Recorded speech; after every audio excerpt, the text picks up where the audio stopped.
Ann Apple Cabate, the youngest daughter of Aling Nene, the founder of Aling Nene Restaurant. Ang tindahan, nag-start ng 1955. Wala pa ako that time. Okay. Ang parent ko is dating tindera sila sa Paco Market ng meat vendor. Ang buhay karinderya, challenge talaga. Ika nga masarap kumita sa karinderya. Masarap ka lang magluto Yun nga lang. Wala kang gimmick. Ika 24/7 ka nakatutok. From the marketing, preparation, hanggang pagluto, hanggang pagka-benta mo nandiyan.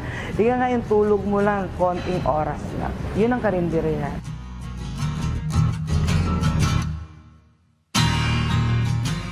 Ang buhay karindera, hindi basta-basta. Ano bang mga nagiging challenge ng isang food business? Marami.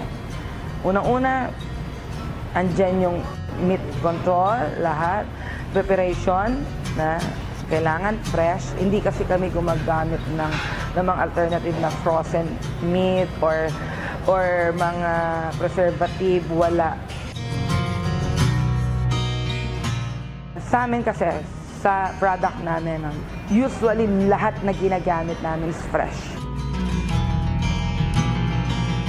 Wala kami imported or frozen na mga meat product, lalo na mga baboy sa barbecue namin. Every day yan, nag-deliver ng fresh meat, ng mga Magnolia, Monterrey, San Miguel, maraming mga supplier na nag-deliver sa amin.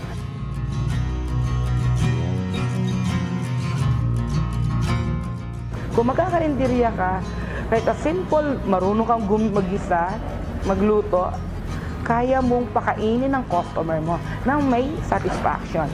Yan ang karinderya.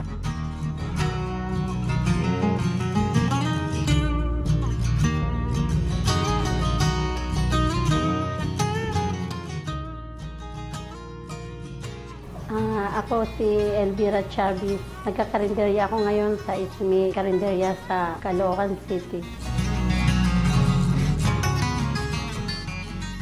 Ang buhay karinderya ay kailangan may disiplina sa sarili. Kailangan bumangon ng maaga. Kahit yung tinatamad kang bumangon sa umaga, kailangan mong bumangon para makapagluto. Kailangan magluto ka ng agahan, tapos para sa tanghalian at saka para sa hapunan din. Dahil sa akin rin lang sila umaasa. Kumbaga kung hindi ako magluluto, wala silang kakainan. Kahit umuulan, kahit bumabagyo, may bahaman, kailangan bumangon ka para magluto ka para sa kakainin ng mga customer mo. Kasi araw-araw yung mga customer mo, kailangan alagaan sila para bumalik-balik din sila sa karinderya mo.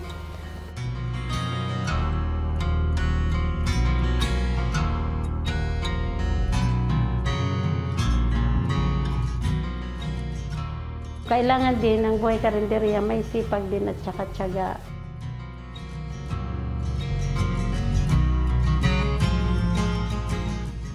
Pagdating naman sa financial budgeting, kailangan naka-separate na yung para sa gulay, para sa manok at saka para sa karne.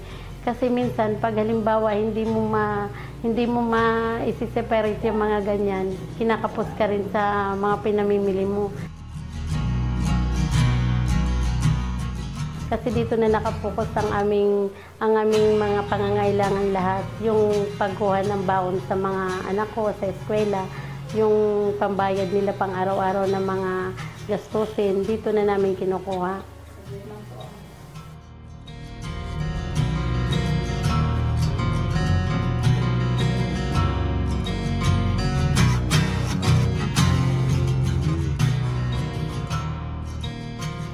Ako po si Maria Luisa Matushita ng Chesta Fast Food.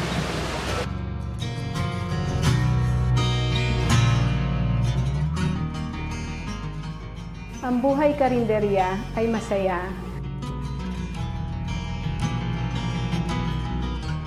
Dahil dito, araw-araw namin ini-enjoy ang aming mga trabaho sa araw-araw, lalong-lalo na sa mga customer na aming pinagsisilbihan. Basta bumabalik-balik sila ay napakasarap sa aming pakiramdam. Lalong-lalo na pag sinasabi nila, ang sarap-sarap ng ulam nyo dito. Kaya kayo binabalikan-balikan namin.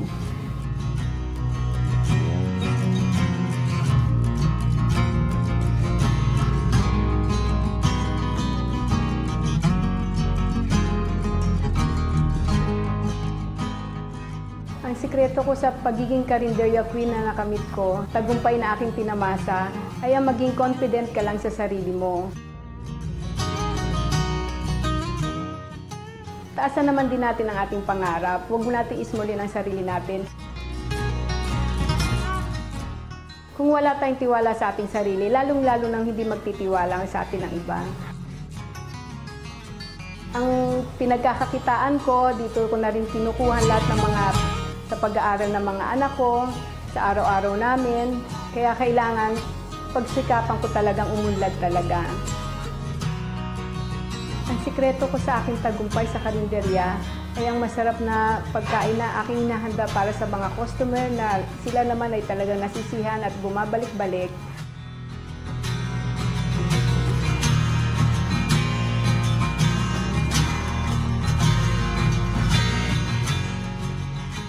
Ang buhay karinderya, challenge. Kailangan may disiplina sa sarili. Ang buhay karinderya ay masaya.